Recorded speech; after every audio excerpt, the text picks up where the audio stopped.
So, hello mga ka-Realme dyan. Ngayon is nandito yung bagong labas ng Realme, itong Realme 13 Plus 5G. So ito yung last na nilabas ng Realme.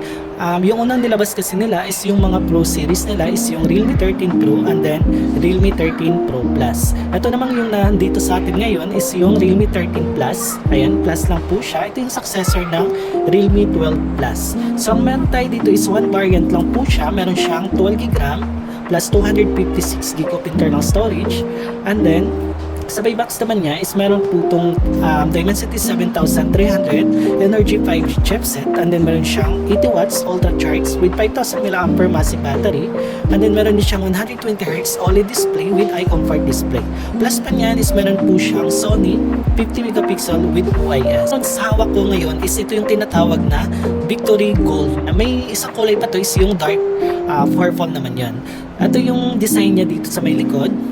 So yan, ito yung matte finish siya. Ayan, wala siyang texture dito. Pagdating naman dito sa may baba, ayan, may texture po siya na, ayan, shiny or may effects po siya dito. Unlike dito sa may camera module niya. Tapos may napansin din ako dito sa may camera module niya.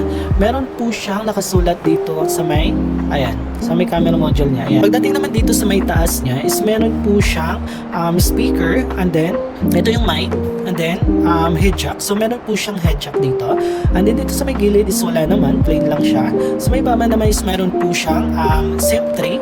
Yung SIM tray nito is expandable po yung pinaka-internal storage, kumbaga hybrid po yung meron dito. Plus niyan, ito naman yung charging port, Type-C, and then yung speaker niya, then additional na mic din. Pagdating naman dito sa may display niya is naka 120Hz with OLED display, plus is meron din siyang 200 nits yung pinaka brightness niya. Umabot po siya ng up to 200 yung pinaka nits niya. Tapos ayan, meron din siyang 6.67 inch yung pinaka display nito. Pagdating naman sa battery nitong Realme 13 Plus is meron po siyang 5000 mAh massive battery, and then supported din to for 80 watts so per book charge. So dito is meron din siyang charging limit. So sa charging limit na yan, up to once na mag 80% na din siya, automatic magre-reduce siya, or hindi siya automatic na yung tuloy-tuloy yung pag-charge niya. Kumbaga para ma-maintain pa rin natin yung battery health niya. So automatic siya mag-stop yung pinaka-charging niya. So pwede nating maiwanan to, lalo na sa nagcha-charge kayo sa gabi. Okay lang kasi mag-stop naman yan once na naka-turn on yung smart charging at saka charging limit niya. And then ang maganda pa dito is meron siyang GT mode. Itong GT mode na to is makikita lang natin sa mga GT series ng smartphone ng Realme. So ngayon is ginamitan na po siya ng GT mode. So makikita natin yan dito sa may notification bar, and then slide mo lang yan.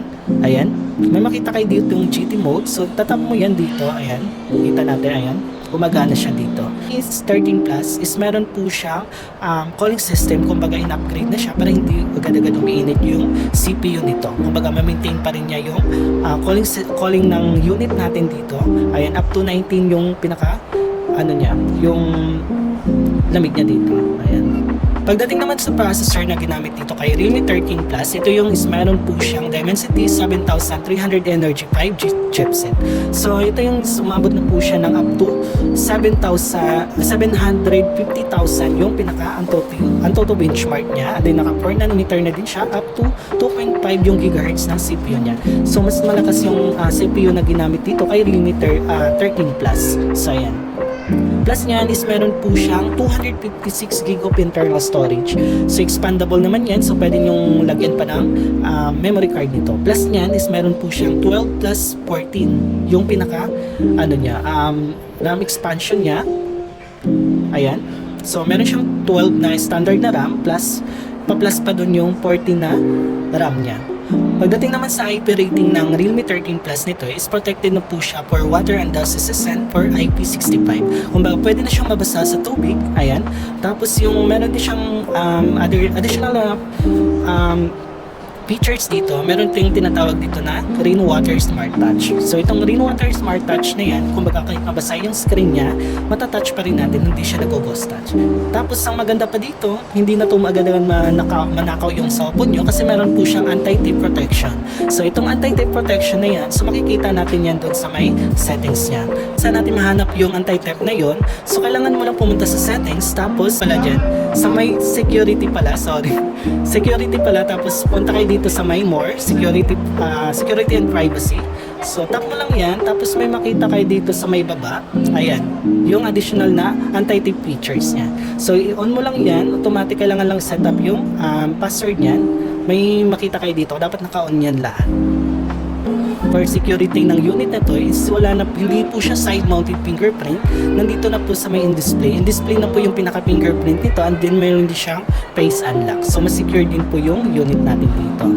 Pagdating naman sa UI na ginamit dito is meron na po siyang Realme UI 5.0 based on Android 14. So pwede kayo nang mag-multitasking dito, or di kaya shortcut ng mga screenshot nito. So pwede kayong mag-screenshot ng 3 fingers niya na nakadiin lang. Pwede mong screenshot. Ayan. Plus niyan yun is meron din siyang 3 fingers down, automatic mag-screenshot din siya. Tapos pwede kayo mag-open ng 3 application dito kung paano natin gamitin yun. Kailangan mag-open kayo ng application na gusto nyong tatloin. And then, 3 fingers up. Ayan. Tapos open kayo ng additional na application. Tapos slide mo lang dito. May makita kayo ng sidebar. So open mo lang yan. So 3 application na po yung kaya niya. Ayan.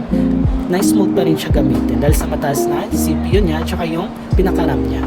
Plus pa niyan 120Hz na din yung refresh rate nito.